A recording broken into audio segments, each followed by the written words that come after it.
Shalom, selamat malam. Hari ini kita mau bahas sesi kedua dari 5782 Paybet. Ya. Jadi ini sesi yang kedua.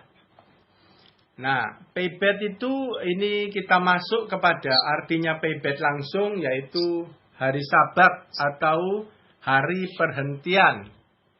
Didapat dari mana? Saya juga nggak tahu, tapi ya itu artinya pokoknya ya Paybet hari Sabat atau hari perhentian.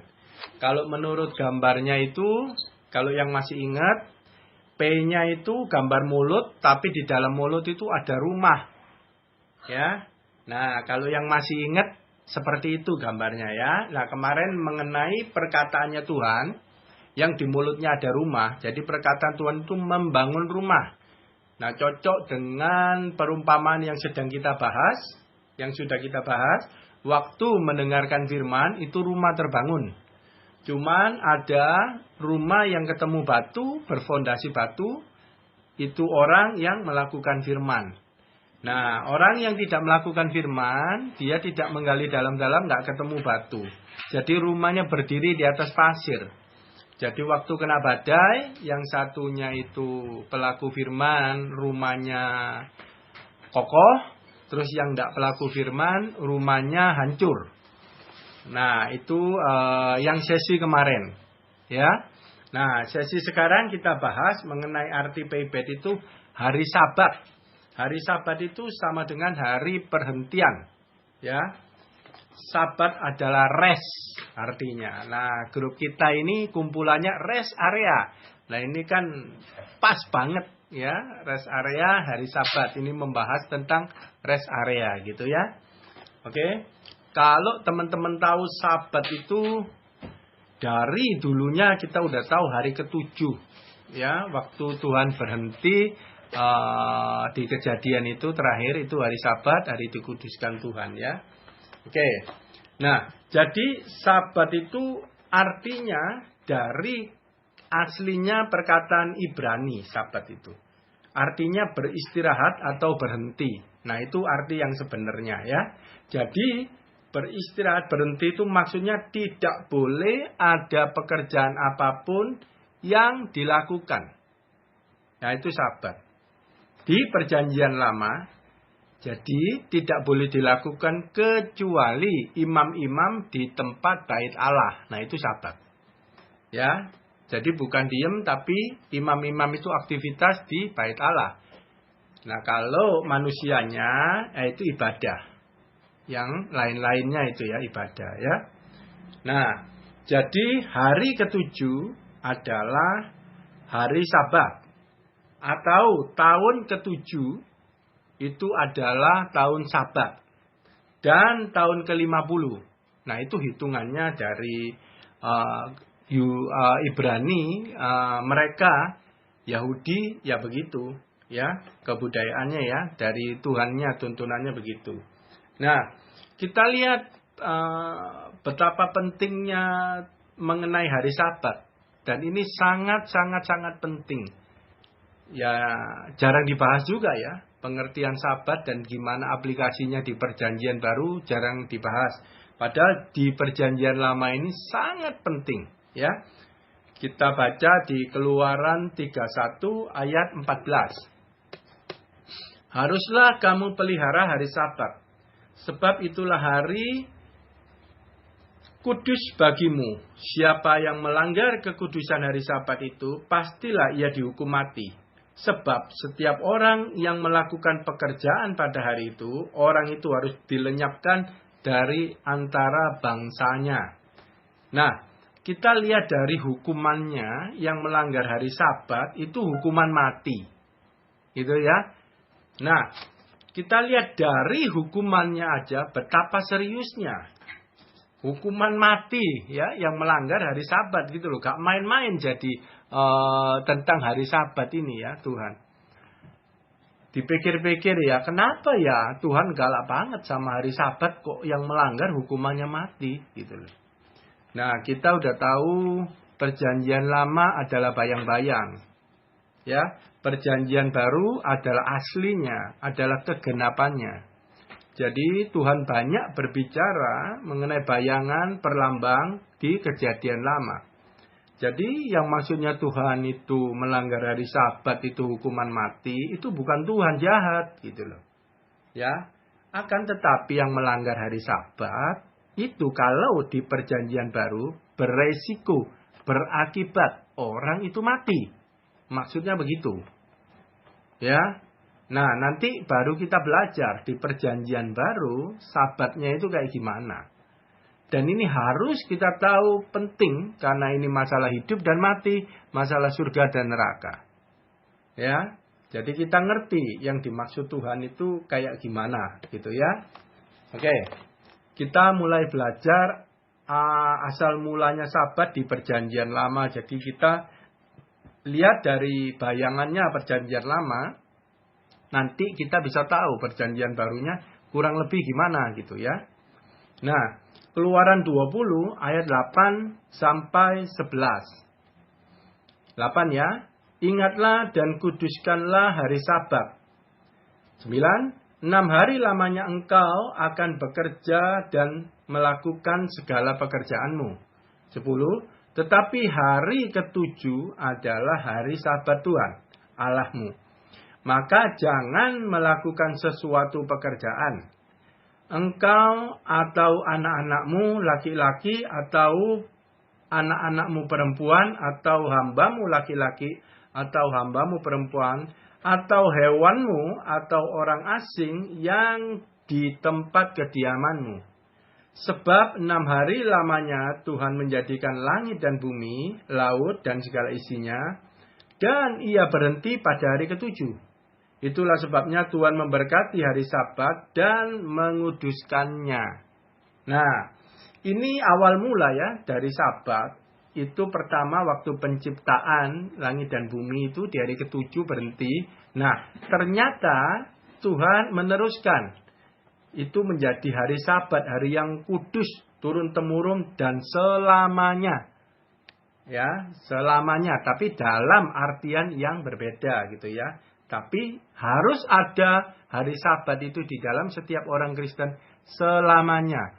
Karena kalau yang melanggar beresiko kematian. Ya.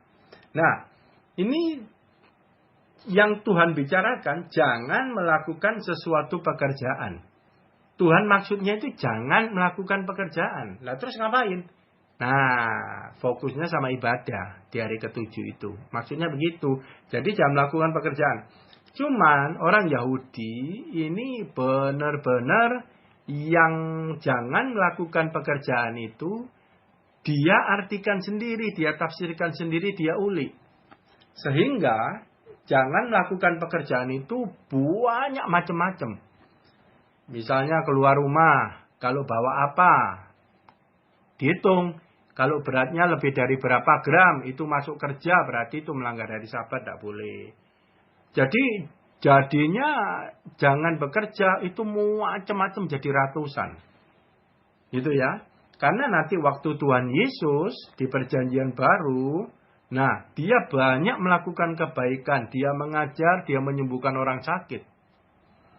Nah mestinya kan boleh, cuman tidak boleh bekerja, tapi menyembuhkan orang sakit itu boleh, harusnya ya. Tapi di Yahudi tafsirannya menyembuhkan orang sakit itu udah bekerja, nggak boleh. Itu kan, dan macam-macam, pokoknya tambah sulit. Itu tafsirannya dari imam-imam zaman dulu, ya seperti itu. Oke, nah ini asal mulanya hari Sabat, ya. Nah terus kita lihat lagi, Ulangan 5 ayat 15. Sebab haruslah kau ingat bahwa engkau pun dahulu budak di tanah Mesir.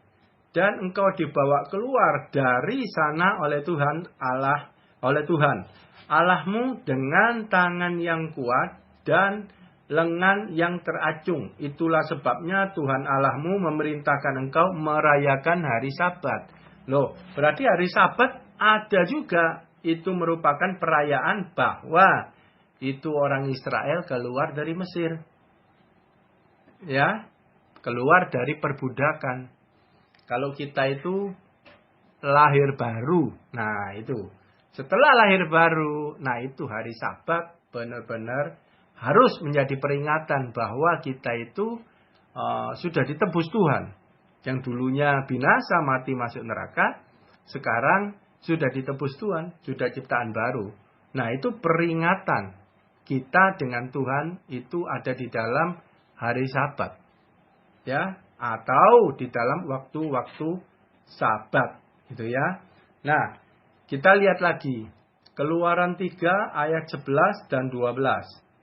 11. Tetapi Musa berkata kepada Allah, "Siapakah aku ini? Maka aku yang akan menghadap Firaun dan membawa orang Israel keluar dari Mesir." 12. Lalu firman-Nya, "Bukankah aku akan menyertai engkau? Inilah tanda bagimu bahwa aku yang mengutus engkau. Apabila engkau telah membawa bangsa itu keluar dari Mesir, maka kamu akan beribadah kepada Allah di gunung ini."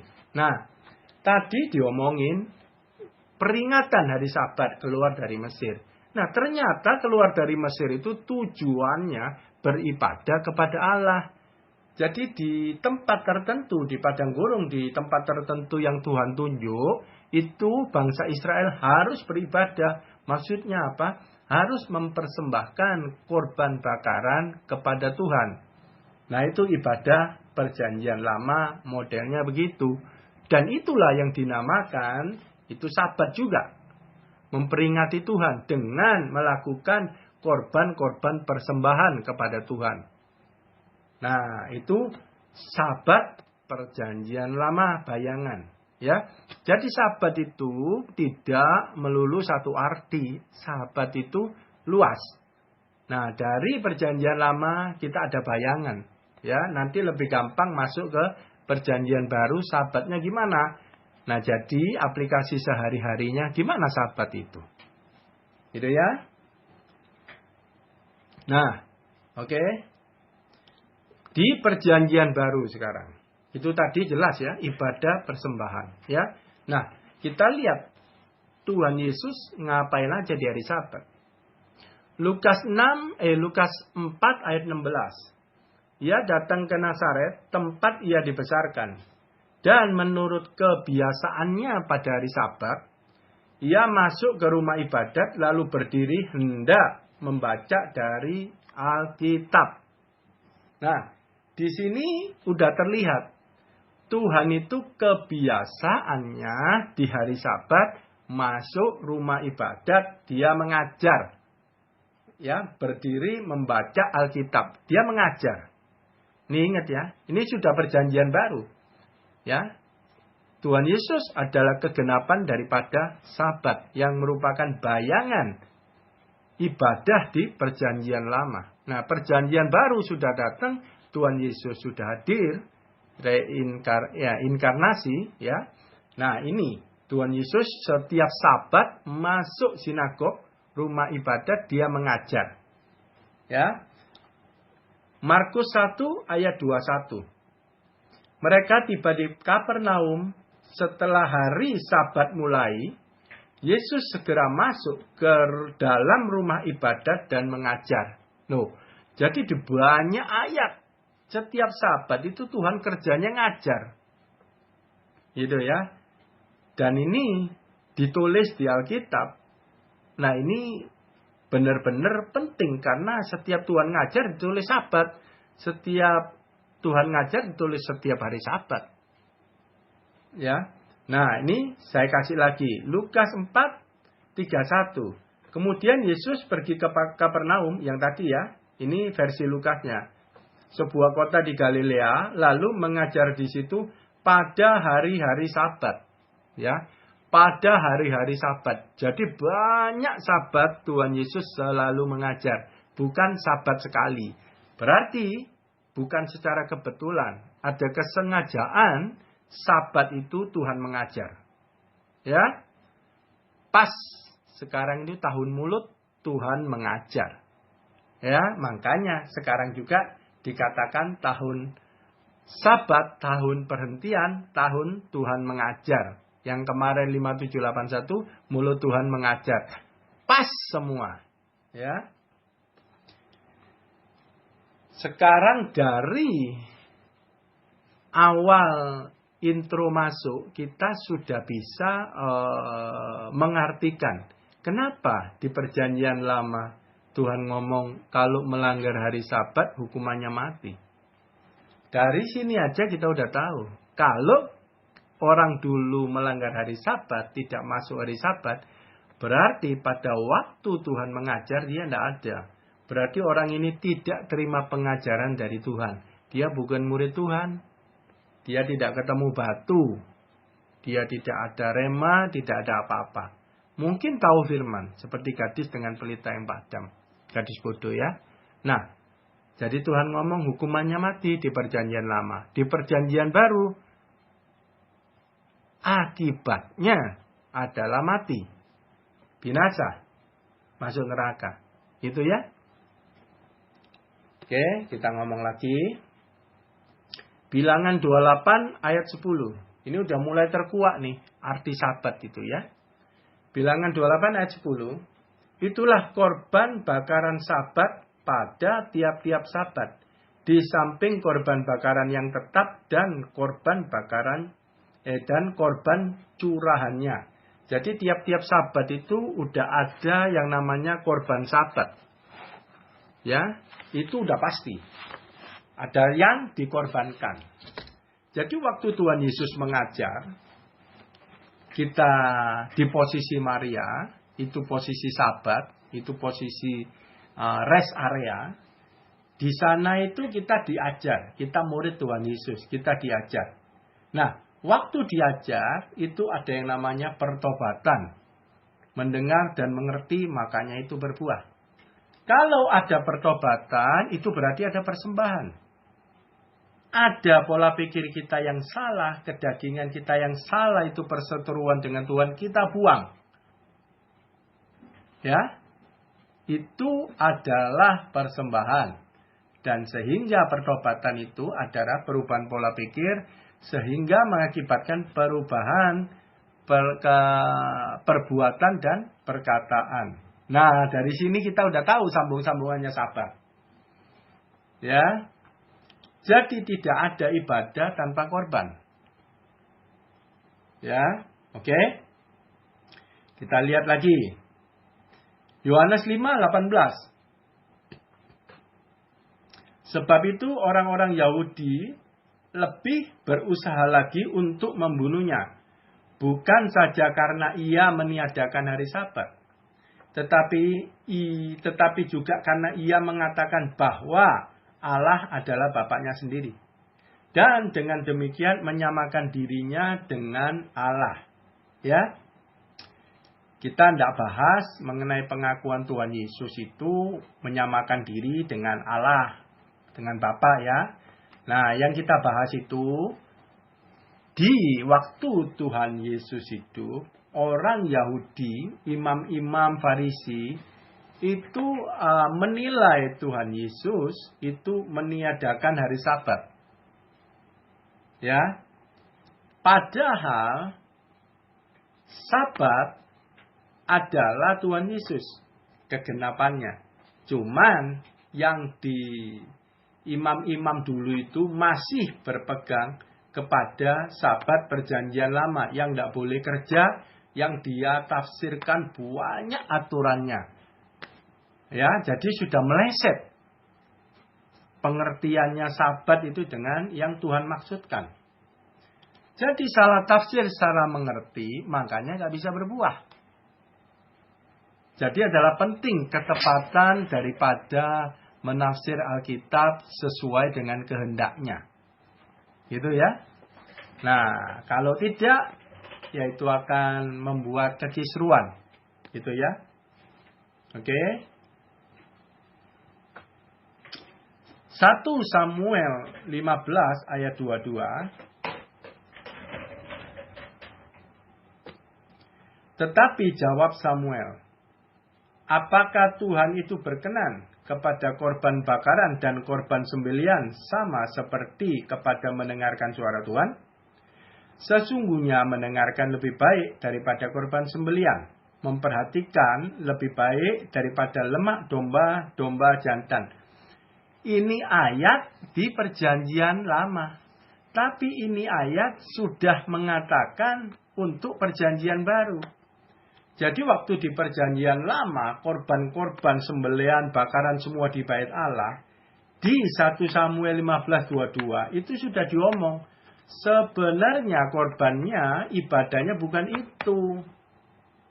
Gitu loh, itu semua itu hanya bayangan, perlambang. Yang sebenarnya Tuhan mau itu mendengarkan perkataan dia. Itu. Mendengarkan lebih baik daripada korban sembelihan. Loh, ini perjanjian lama Tuhan sudah ngomong. Kamu meleset mengartikannya bayangan yang saya ajarkan. Kata Tuhan begitu.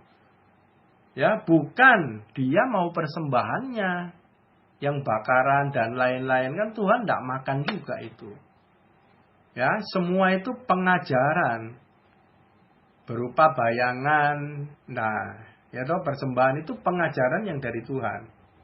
Ya, cuman orang-orang Yahudi, imam-imam tidak bisa menangkap daripada pengajaran Tuhan, ya toh.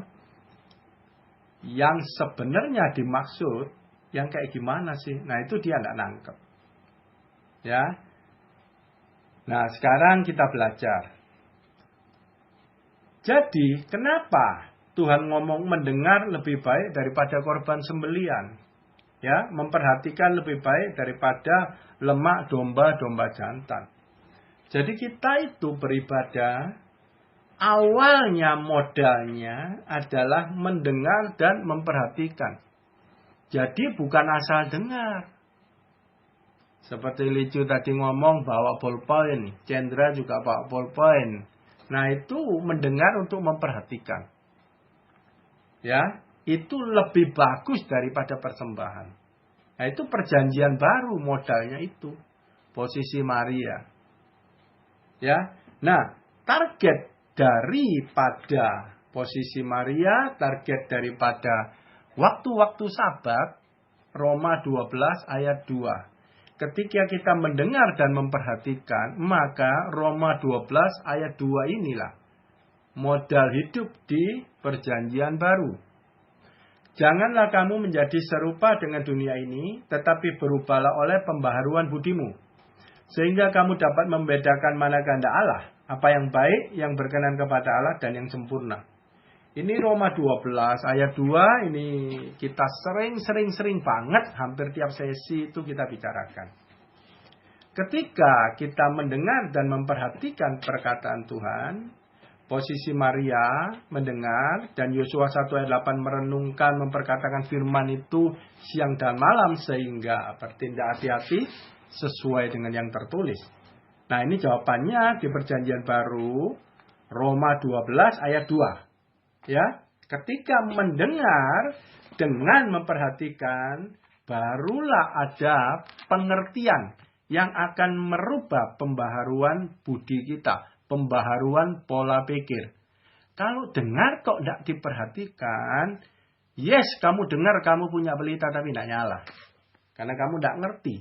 Dan kalau tidak nyala, tidak ada pembaharuan budi, tidak ada pembaharuan pola pikir, tidak ada pertobatan. Jadi, dengar tapi kelakuannya, perbuatan dan perkataan tidak berubah. Nah, itu maksudnya.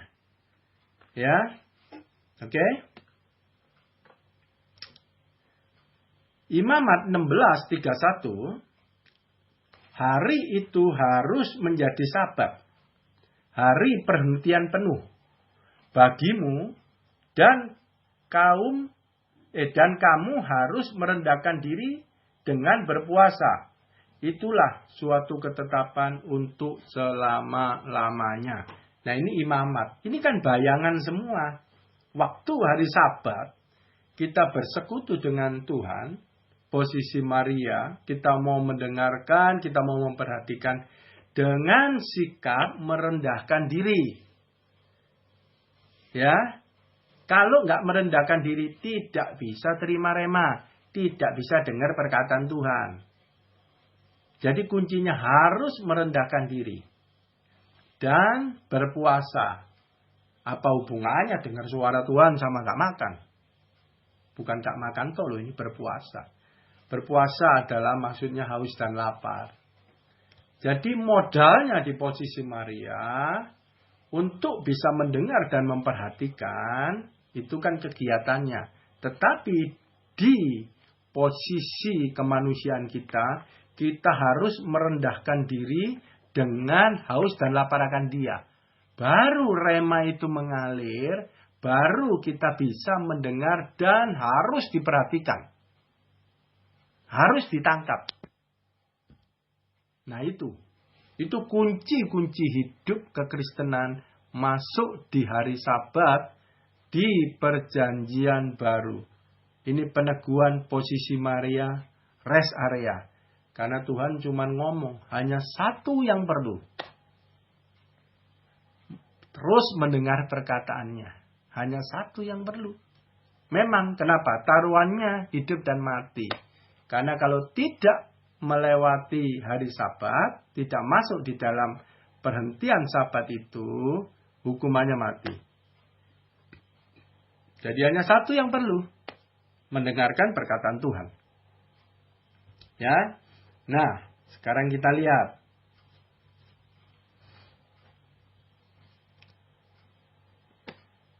Kolose 2, 16 dan 17. 16 ya. Karena itu janganlah kamu biarkan orang menghukum kamu mengenai makanan, minuman, atau mengenai hari raya, bulan baru, ataupun hari Sabat. Loh, ditulis ini di Kolose. Jangan kamu dihukum. Ya, sama orang-orang mengenai makanan, minuman, hari raya, maupun hari Sabat. Loh. Nah, ya kan? Berarti Sabat perjanjian lama, yang aslinya sudah datang Tuhan Yesus, udah harus ditinggalkan Sabat perjanjian lama. Karena Tuhan Yesus sudah menggenapi, Tuhan Yesus sudah jawaban, yang asli sudah datang, yang bayangan harus ditinggalkan. Itu tadi, ayat-ayatnya tadi itu. Ya, sekarang harus ditinggalkan. Apa? Kita harus masuk di Sabat perjanjian baru. Tanpa melewati Sabat perjanjian baru, resikonya terlalu besar. Mati binasa. Ayat 17, semuanya ini hanyalah bayangan dari apa yang harus datang. Nah, ini baru ayatnya peneguhan.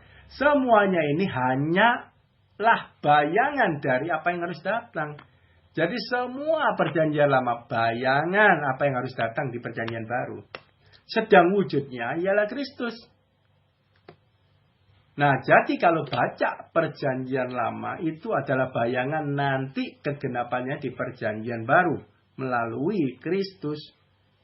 Jadi Sabat pun begitu. Yang dulu nggak lewat mati, itu adalah bayangan. Tipe. Kalau orang sekolah teologi nih ngomongnya tipe, kita keren-kerenan dikit ya. Tipe. Nah, sekarang yang sudah datang aslinya itu antitipe. Yaitu Kristus sudah datang. Jadi Sabat lama harus berganti dengan pengertian yang benar. Yaitu seperti tadi ayat-ayatnya. Sabat perjanjian baru. Itu hari kudus Tuhan dan harus tidak boleh tidak. Karena beresiko besar kalau kita tidak masuk kepada Sabat Tuhan. Ya, yaitu kematian. Oke? Sekarang kita lihat lagi ya. Nah, jadi kenapa Tuhan mementingkan banget Sabat itu harus dimasukin di perjanjian baru? Kita udah baca ayat-ayat tadi peneguhan banyak. Sabat peringatan dengan Tuhan. Waktu kita dibawa keluar dari Mesir, itu untuk beribadah, itu Sabat. Di sana kita lahir baru. Keluar dari perbudakan roh-roh dunia. Ya, dan kepada penyembahan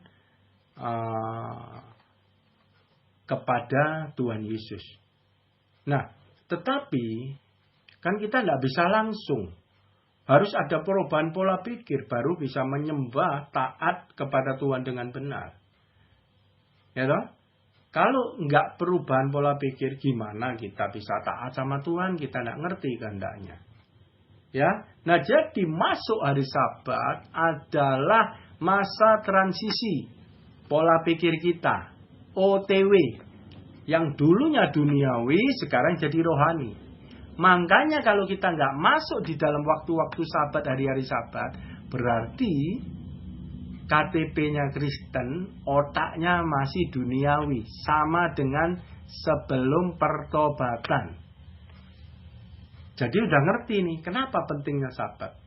Itu merubah roh kita. Yang dulu duniawi, sekarang rohani. OTW, kalau diomong ya. Nah jadi, bisa nggak kita nggak lewat Sabat? Nggak bisa. Harus. Ya, merubah pola pikir, pertobatan. Ya. Oke. Sekarang kita baca Yeskiel 20, 10 sampai 13.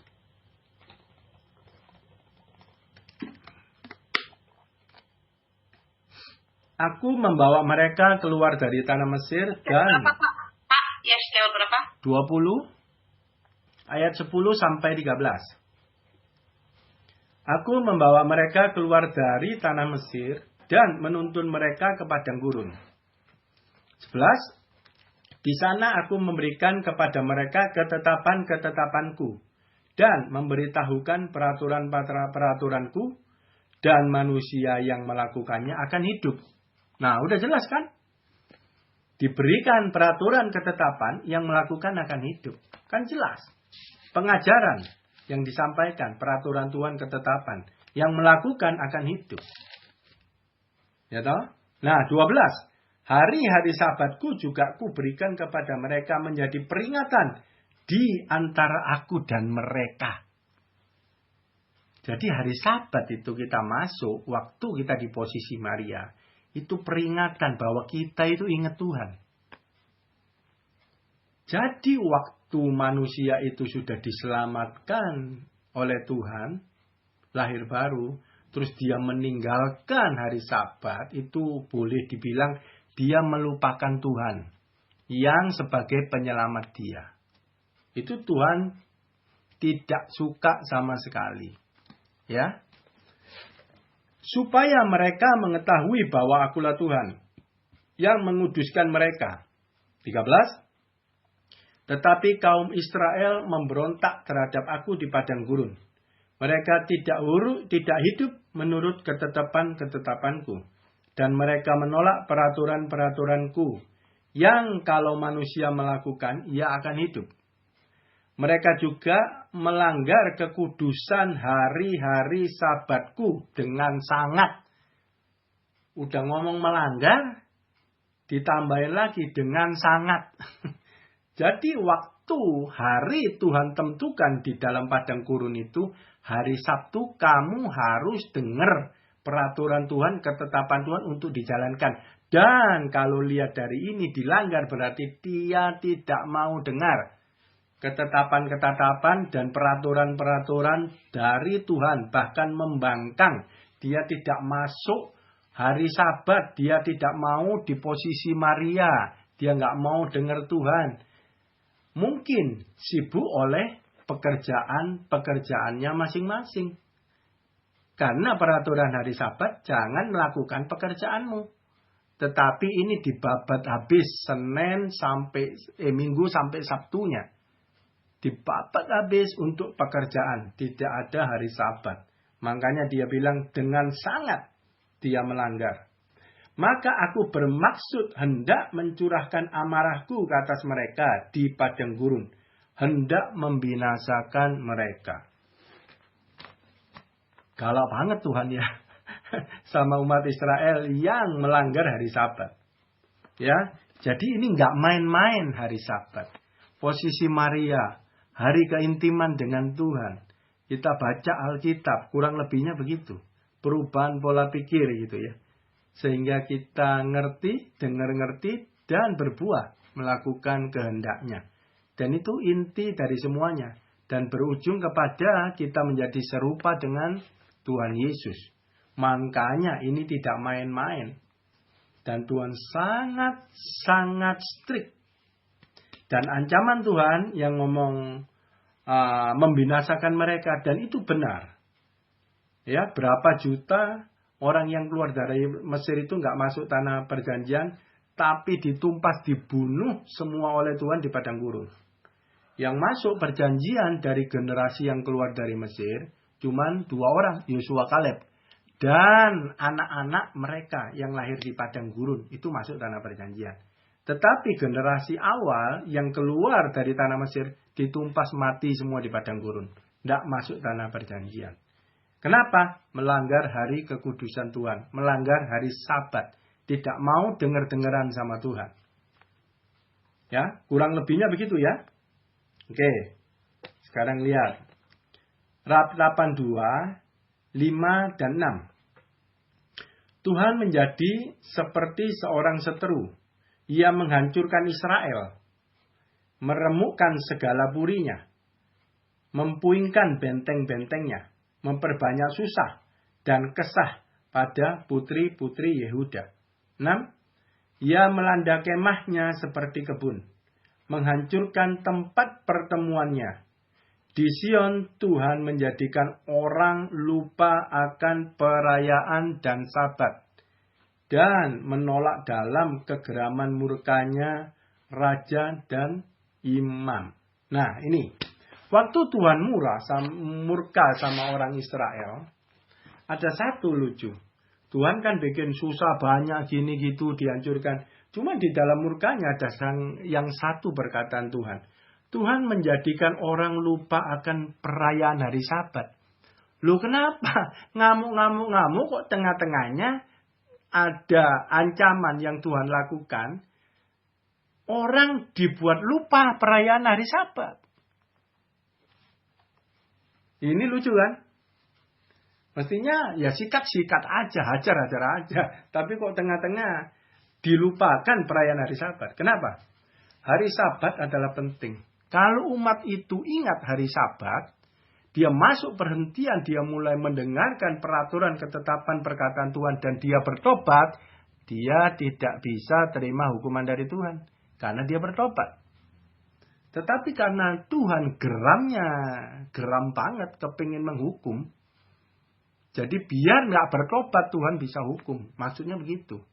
Jadi dilupakan hari-hari Sabat itu.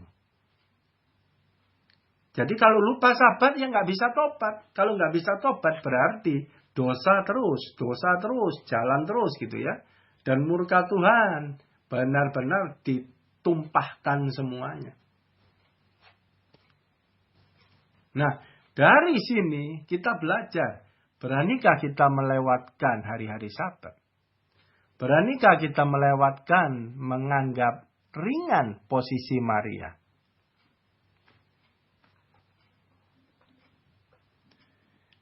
Jangan sampai ada, tapi sepertinya zaman perjanjian baru kasih karunia tidak ya. Jangan sampai ada pembiaran kepada anak-anak Tuhan yang melupakan hari Sabat. Sebenarnya di perjanjian baru Tuhan selalu menggiring. Ya. Tuhan selalu menggiring, mengingatkan anak-anak Tuhan untuk masuk hari Sabat. Untuk intim sama Tuhan, itu artinya. Untuk membaca Alkitab setiap hari. Ya, itu masuk di dalam hari Sabat. Nah, itu yang Tuhan terus mau. Sehingga ada perubahan dalam diri kita. Menjadi semakin serupa dengan Kristus. Nah, ini ada ekstrim lagi, Yesaya.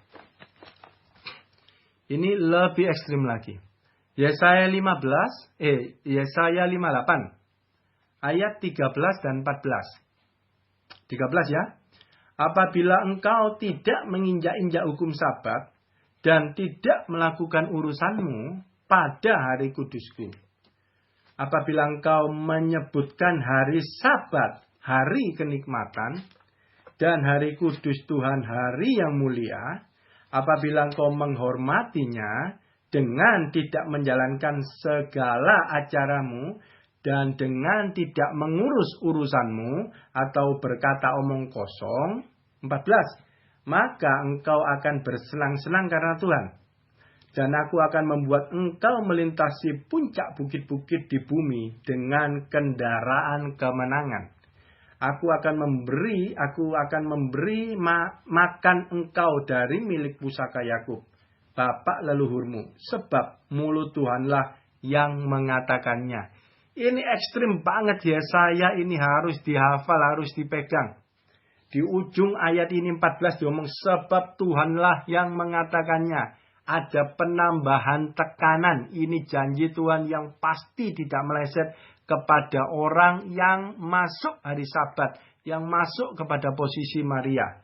Nah, ini yang kita harus perhatikan, ya. Tidak menginjak-injak hukum Sabat, tidak melakukan urusan.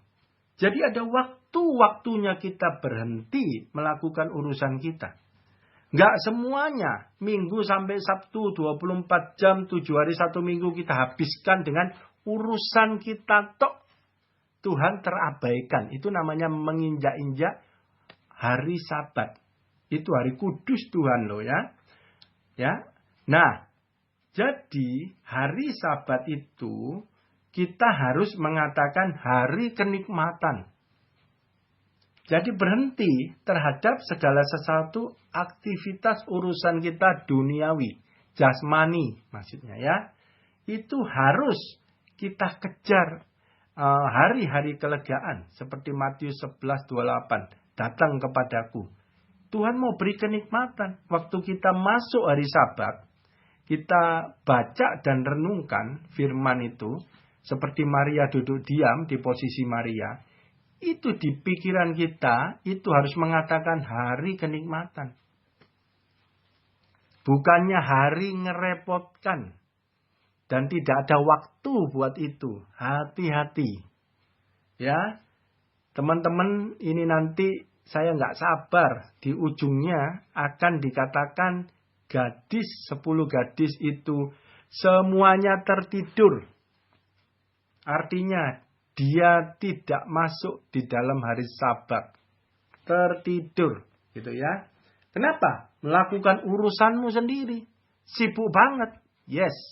Sibuknya sampai semua jam, semua hari tidak ada untuk Tuhan.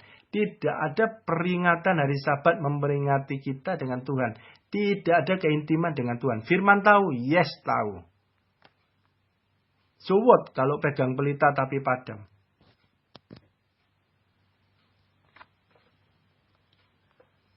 Ya, hari kenikmatan, hari yang mulia. Kita harus takut dan gentar sama ayat ini. Kalau kita masih menganggap hari Sabat, hari keintiman, bukan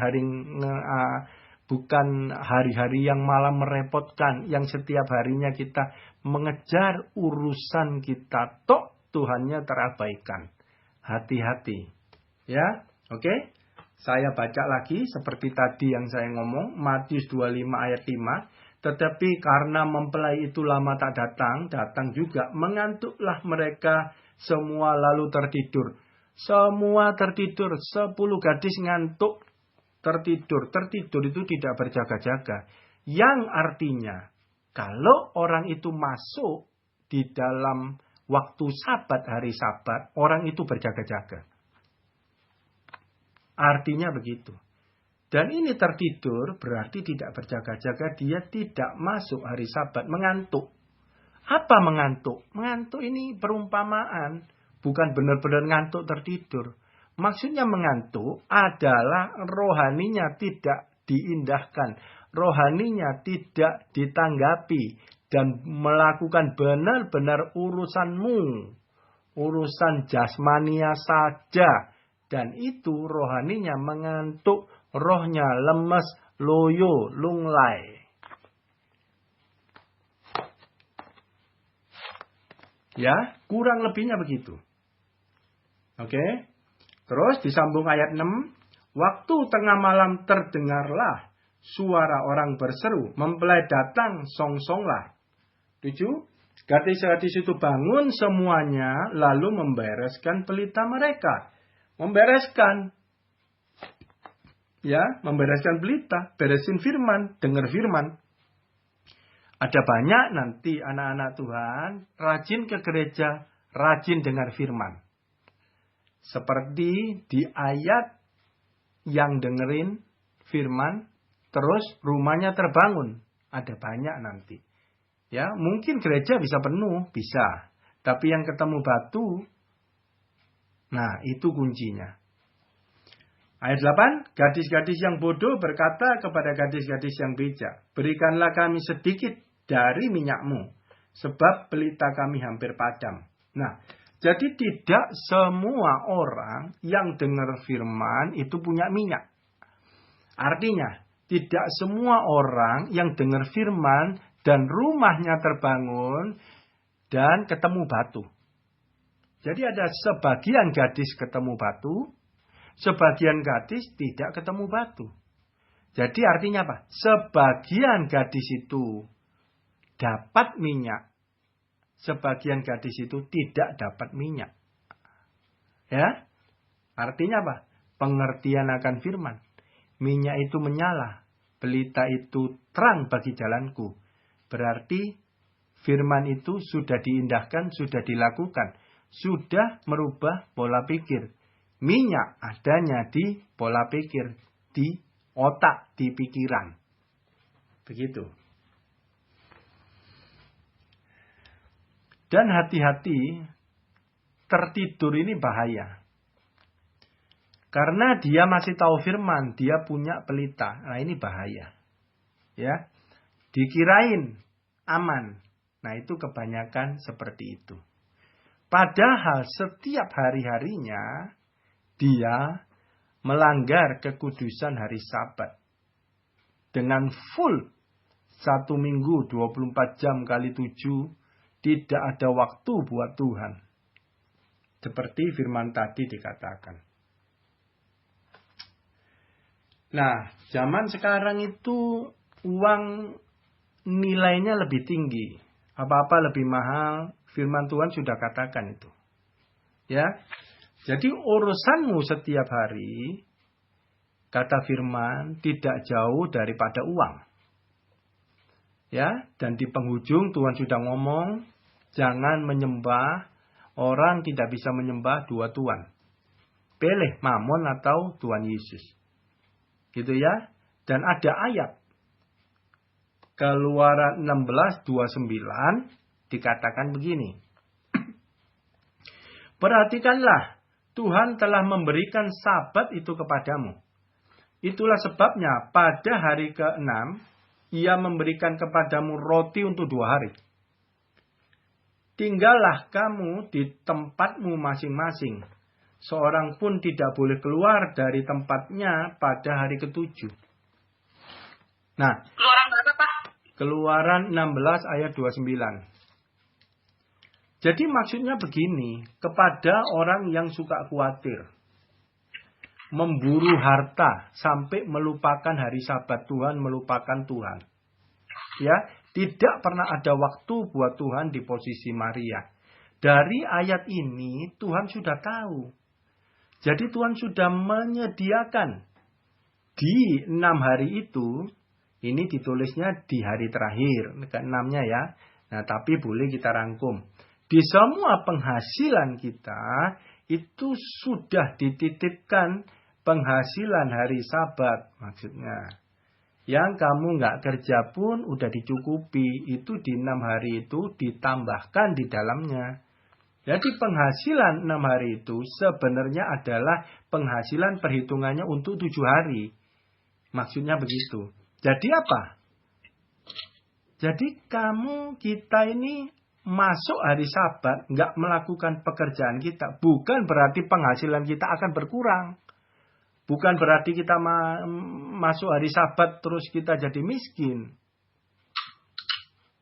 Tuhan janji, Tuhan cukupi. Di penghasilan kita itu 7 hari, kita kerjanya 6 hari. Maksudnya ayat itu begitu. Nah, di hari-hari terakhir, di mana uang ini semakin nilainya meroket tinggi, orang Kristen ini terutama, ya, ini peringatan buat kita semua dan saya. Ya, ini benar-benar saya juga kena. Ya, itu yang dipikirkan terus berbicara mengenai uang, sampai pusing, akhirnya tidak ada waktu buat Tuhan. Maksudnya begitu. Itu yang tertidur gadis itu. Ini hati-hati. Kebetulan banget. Ya, Pak Niku semua ngomong Tuhan segera datang, segera. Dan ini dekade mulut. Dekade dekade mulut Tuhan. Ya, ini adalah peringatan-peringatan yang Tuhan kasih. Jadi menandakan kalau ini Tuhan sudah keluarkan remanya, itu menandakan keseriusan Dia, benar-benar pengangkatan ini segera di depan mata pintu banget.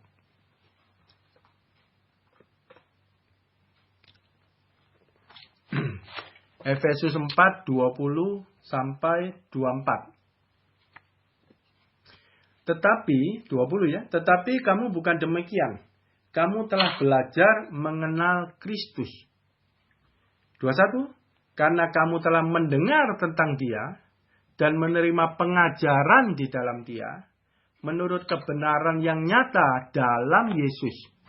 22, yaitu bahwa kamu berhubung dengan kehidupan kamu yang dahulu, harus menanggalkan manusia lama, rumah bangunan lama, yang menemui kebinasaannya oleh nafsunya yang menyesatkan.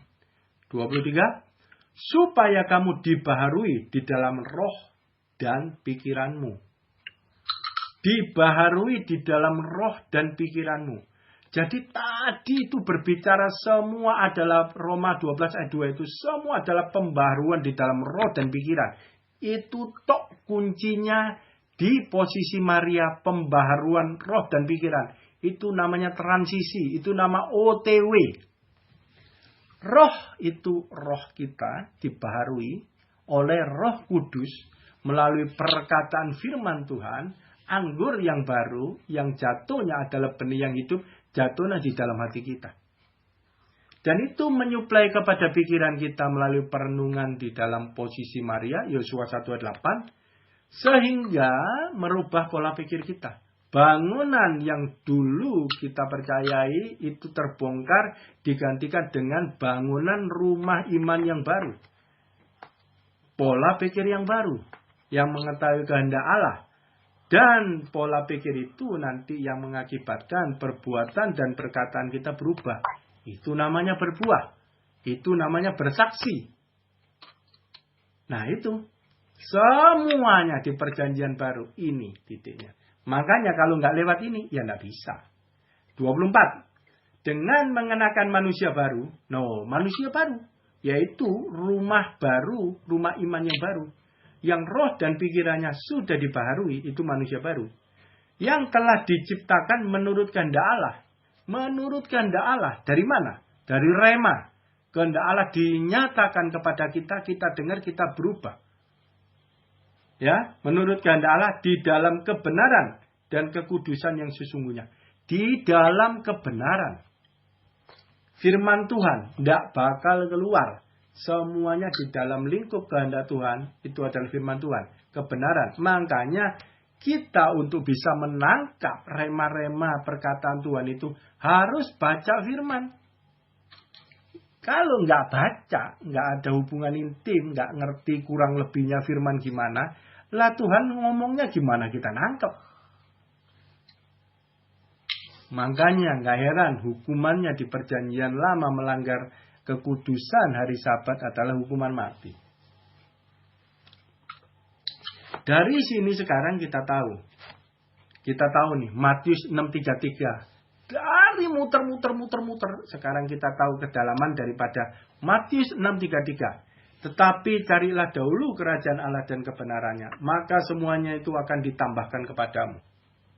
Ya, carilah dahulu kerajaan Allah dan kebenarannya. Itu didapat di waktu Sabat. Didapat di hari Sabat. Didapat di posisi Maria.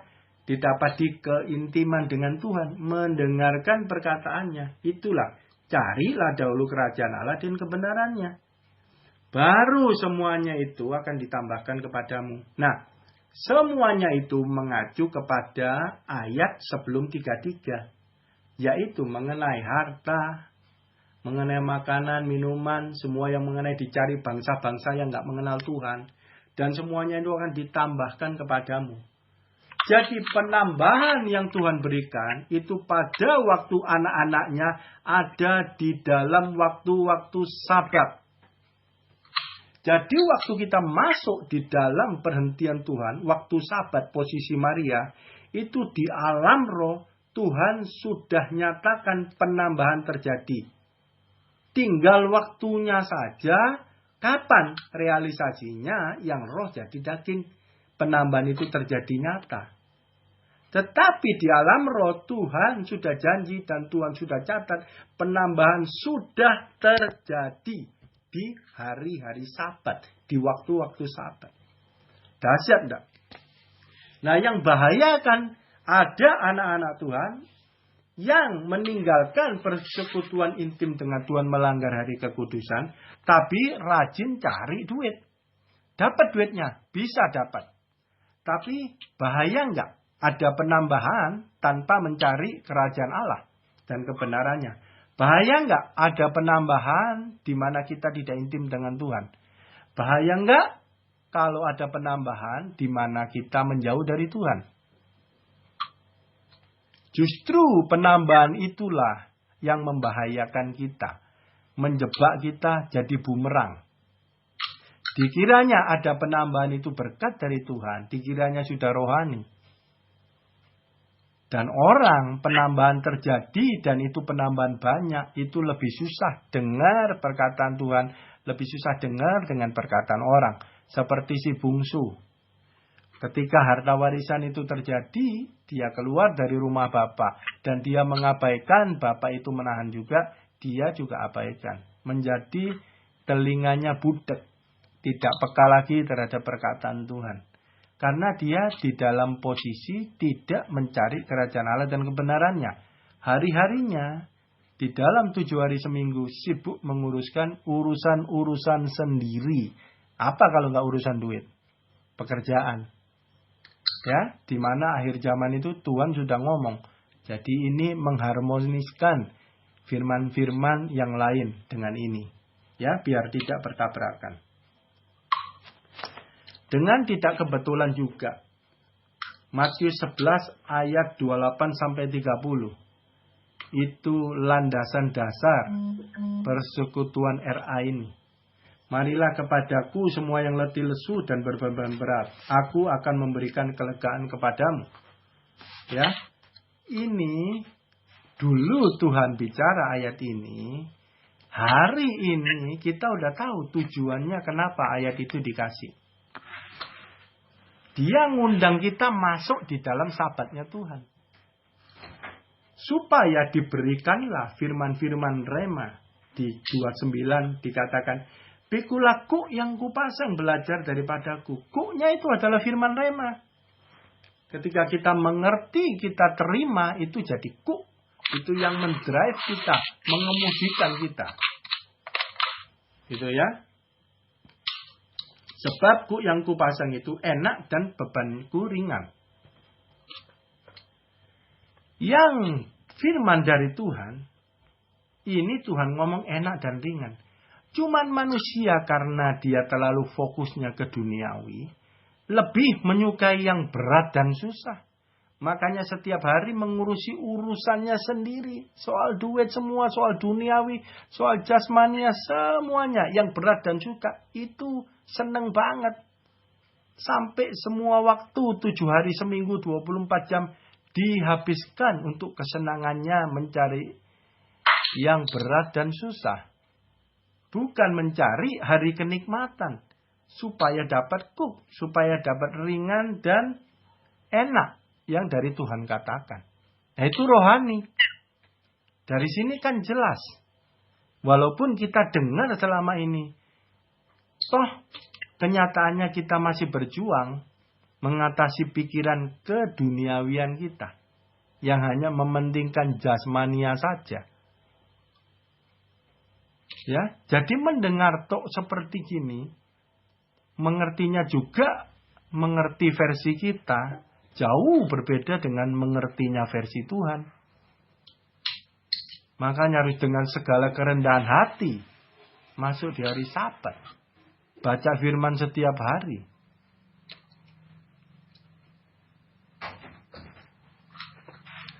2 Titus 3, 5 dan 7 ini peringatan buat kita semua.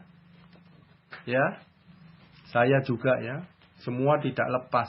Semua anak-anak Tuhan. 2 Titus 3, 5 dan 7. 5. Secara lahiriah mereka menjalankan ibadah mereka. Gadis bodoh, gadis bijak, gadis bodoh pun secara lahiriah menjalankan ibadah mereka ke gereja dan dengar firman yang sama. Tetapi pada hakikatnya mereka memungkiri kekuatannya. Jauhilah mereka itu. Oke, kita nggak bahas. Dan ayat 6 kita nggak bahas. Karena ini Israel yang sedang nakal-nakalnya yang Tuhan nggak seneng banget. Ya. Tetapi ada perkataan Tuhan di sini yang membuat pelajaran yang baik buat kita. Di ayat 7. Yang walaupun selalu ingin diajar, namun tidak pernah dapat mengenal kebenaran. Loh, tapi ada niat, kepingin diajar tuh niat. Tapi kok nggak pernah dapat mengenal kebenaran. Jadi kalau niat tok nih ya. Tapi kok bisa efeknya tidak mengenal kebenaran. Jadi kalau niat tok, tapi tidak benar-benar dilakukan, tidak benar-benar komit. Walaupun nantinya diajari, tidak dengan segenap hati kita mau benar-benar masuk di posisi Maria. Itu gak bisa mengenal kebenaran. Walaupun kita dengar firman-Nya, tapi kebenaran dari firman itu gak bisa kenal. Kalau gak kenal kebenaran, gak bisa bertobat. Dan itu sangat-sangat bahaya sekali. Ya, jadi hati-hati kalau dengar firman, kepengen diajar, tapi kok gak tobat-tobat. Nah, ini hati-hati. Jadi niatnya ada, tapi nggak bisa kenal kebenaran. Kita lihat dari 7 hari itu. Apakah kita melanggar hari kekudusan Tuhan? Sehingga kita niat baik, niat benar, niat diajar. Tapi toh tidak pernah kesampaian kepada pengenalan akan kebenaran itu. Jadi hidupnya di dalam 7 hari dan seterusnya hanya mengejar keperluan, keinginan, urusan-urusan sendiri, jasmania semuanya. Oke. Ayat terakhir.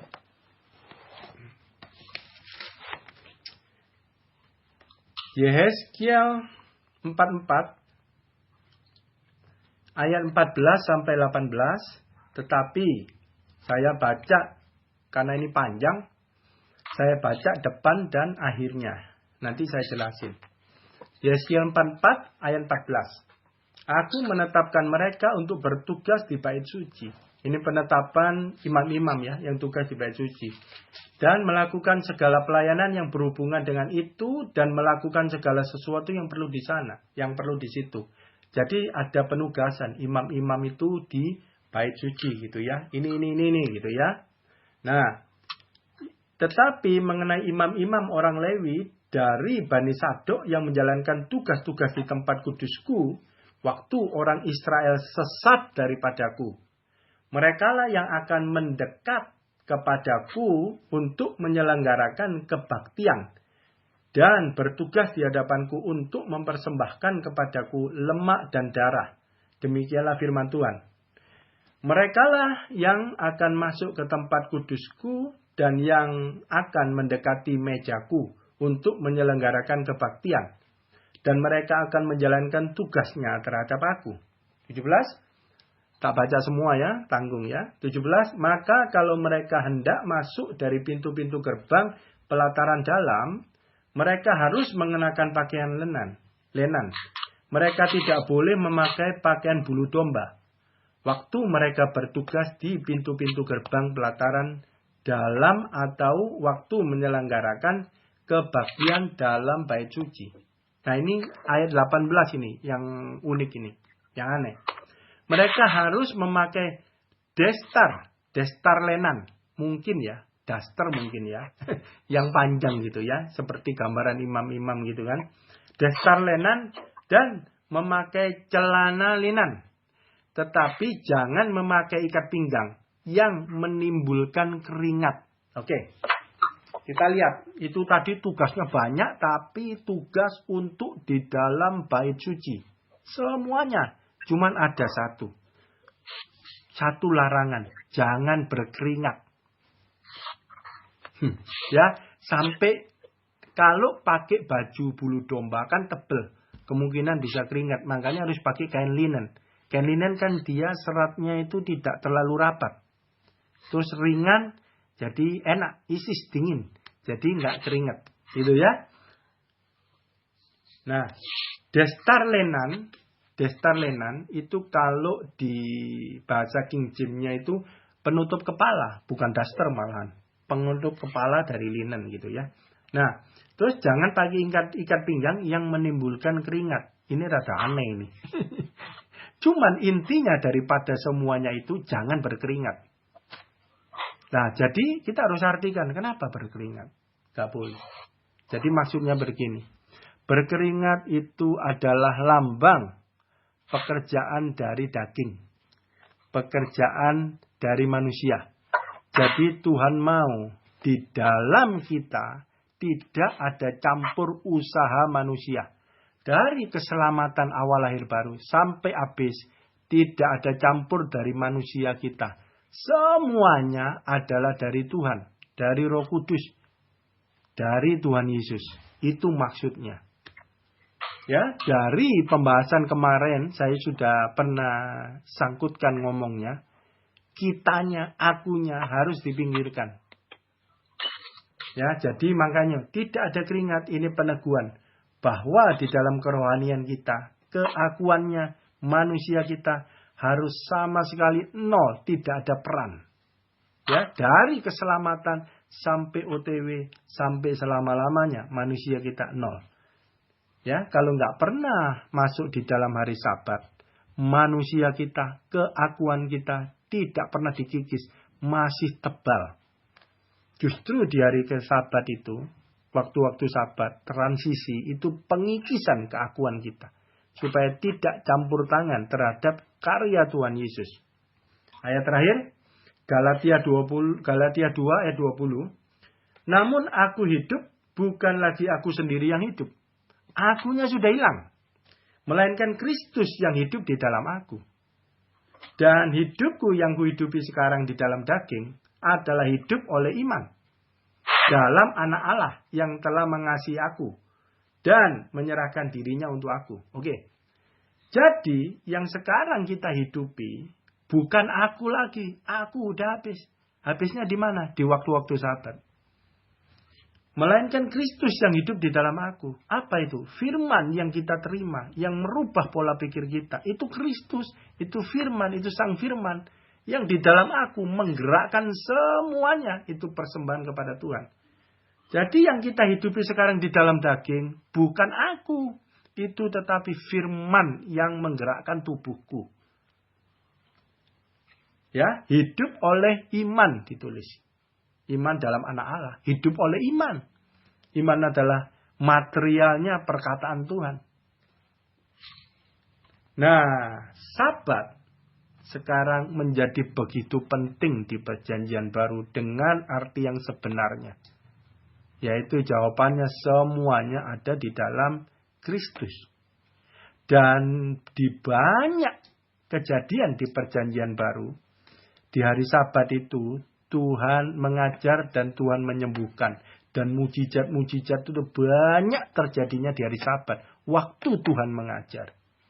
Jadi waktu kita dipulihkan itu adanya di waktu-waktu Sabat. Waktu pengajaran turun, itu penyembuhan, itu pemulihan, itu semuanya Tuhan kerjakan.